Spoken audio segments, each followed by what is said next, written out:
बिस्मिल्लाहिर्रहमानिर्रहीम। My name is Mohammad अतशाम।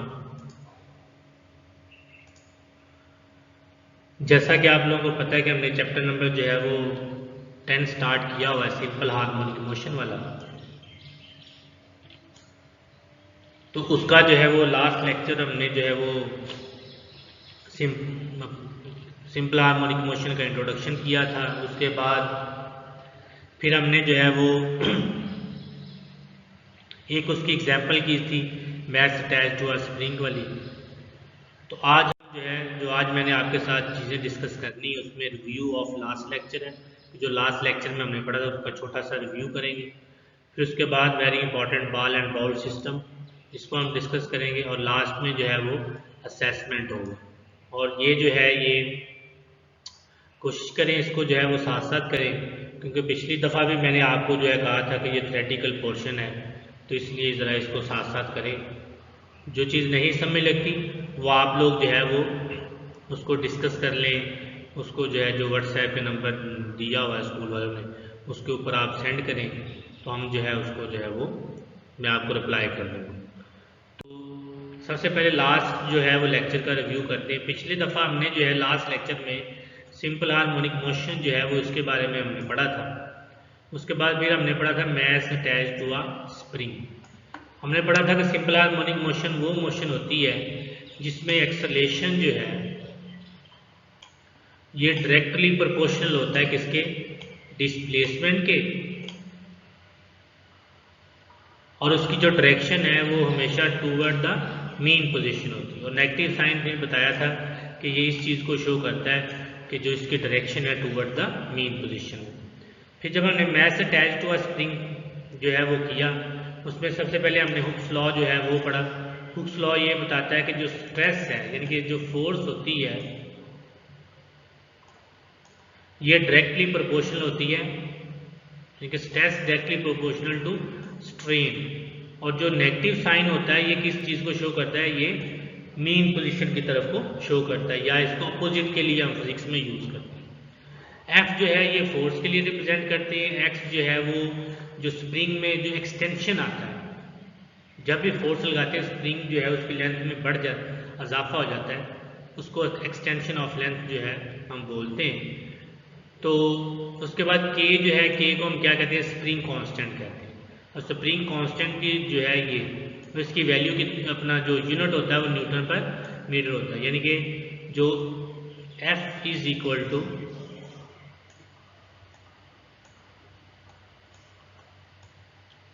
Minus k x.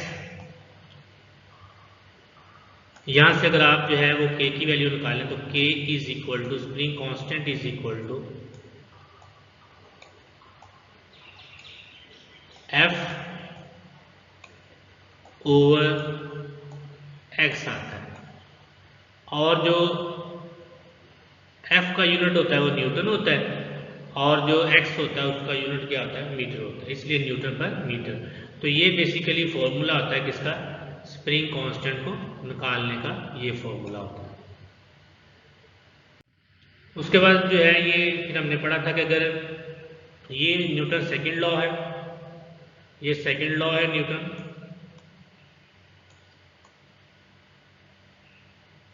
इसको और अगर हुक्स लॉ को कंबाइन करें तो हमारे पास जो है वो m a is equal to minus k x आता है। एम इधर क्या हो रहा है, मल्टीप्लाई, ये एम इधर मल्टीप्लाई हो रहा है, इधर आके क्या हो जाएगा, डिवाइड हो जाएगा। उसके बाद आप लोग जानते हैं कि जो के जो है वो भी कांस्टेंट है। एम मैस ऑफ जो उसका स्प्रिंग का जो बॉडी लगी हुई है उसका मैस वो भी कांस्टेंट है।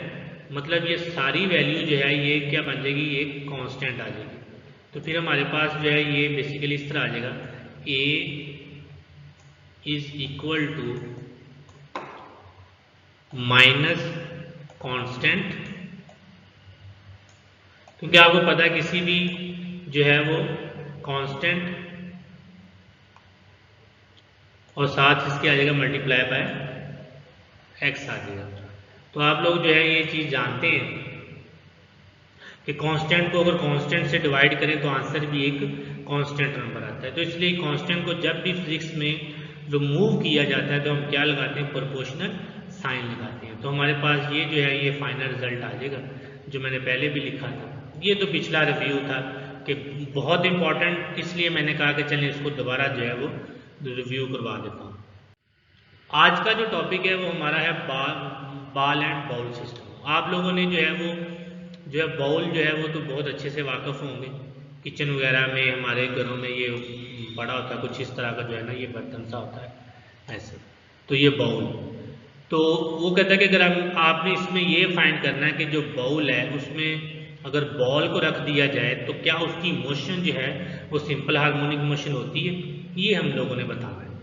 तो इसमें अगर आप इसको गौर से देखें तो एक लेट अस कंसीडर करें, हमारे पास एक बॉल है जिसका जो मैस है वो m है और वो सेंटर में पड़ी हुई है, बिल्कुल सेंटर में। और जब वो सेंटर में पड़ी हुई है तो उस वक्त ये रेस्ट पे है, यानी कि x इज इक्वल टू क्या होगा, 0 होगा रेस्ट पे। मतलब x जो है इज इक्वल टू 0, तो उस वक्त बॉडी रेस्ट पे। और इस जो ये जो पोजीशन होती है उसको मीन पोजीशन या इक्विलिब्रियम पोजीशन भी कहते हैं।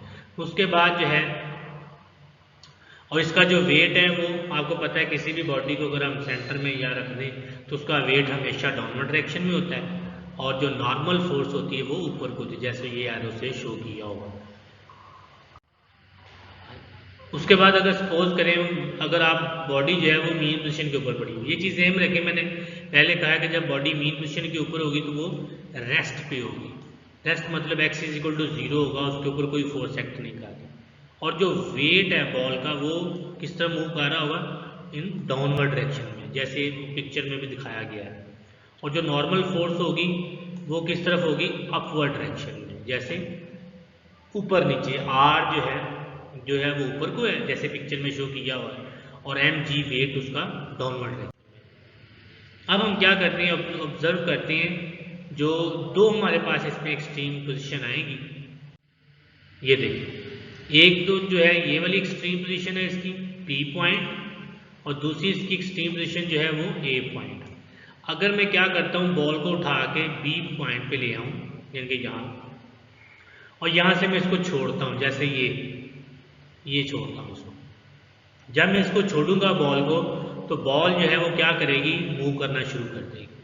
अब होना तो ये चाहिए बॉल को इधर जो इसकी मीन पोजीशन है ये यहाँ रुकना चाहिए, इस पॉइंट के ऊपर, O पॉइंट के ऊपर, लेकिन बॉल जो है वो यहाँ रुकेगा नहीं। बॉल क्या करेगा, रिस्टोरिंग फोर्स की वजह से या जो इनर्शिया की वजह से ये बॉल जो है वो क्या करेगा, ये रिस्टोरिंग फोर्स की वजह से ये क्या करेगा, आगे निकल जाएगा।